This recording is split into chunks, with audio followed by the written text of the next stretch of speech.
Je suis là. Non, non. Ah, là, faut l'éviter à côté. C'est bien qu'ils soient arrivés, c'est surtout ça.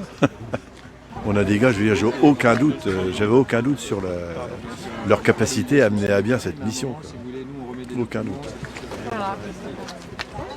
Non, ils sont partis mercredi. Ils sont partis mercredi matin avec le car chargé de colis, de victuailles, de couvertures et de choses comme ça, quoi.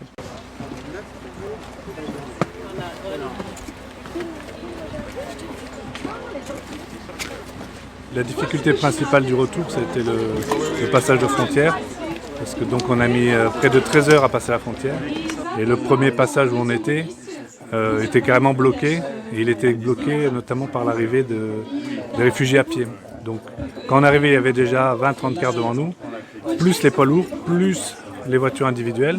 Donc c'était complètement bloqué, et là on a décidé d'aller chercher un autre porte frontière. On avait des contacts, ils nous disaient que c'était plus fluide d'ailleurs. Donc on est reparti et on a trouvé un poste frontière où on est passé effectivement plus facilement. Je pense que si on était resté où on était au début, on ne serait pas passé encore, on y serait encore. Voilà. Donc la difficulté actuellement, c'est l'afflux de réfugiés, il y a l'exode et ça bloque. Quand on leur a annoncé qu'on était en France, ils ont applaudi, tout ça, donc voilà, ils savaient que ça allait se finir parce que le voyage est long.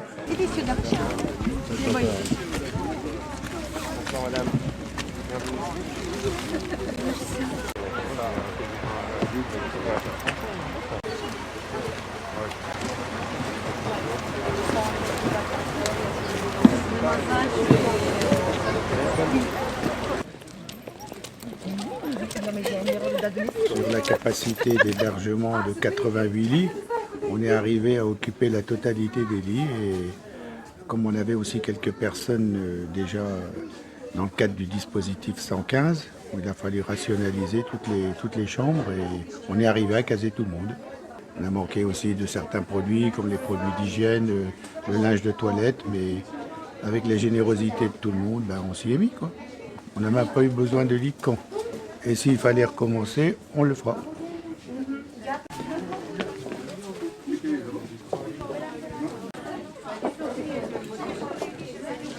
Très soulagée de les savoir enfin arriver à Troyes après ce très long périple, ce périple pénible pour eux. Voilà, donc bon là c'est encore un petit moment compliqué puisque ils arrivent dans un lieu qu'ils ne connaissent pas. Voilà, on leur impose un test Covid, donc bon voilà, ils sont épuisés.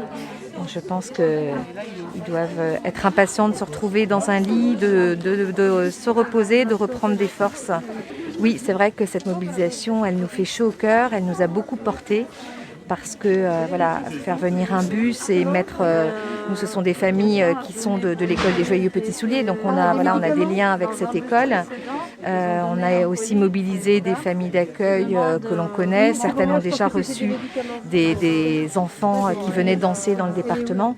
Donc il a fallu mettre en lien tout ce monde-là. Ça a été une grosse organisation, mais on est heureux et d'autant plus soulagés que dans la mesure où les bombardements commencent à se rapprocher dangereusement de Lviv, je pense qu'il était vraiment plus que temps qu'ils s'en aillent et qu'ils puissent venir se réfugier.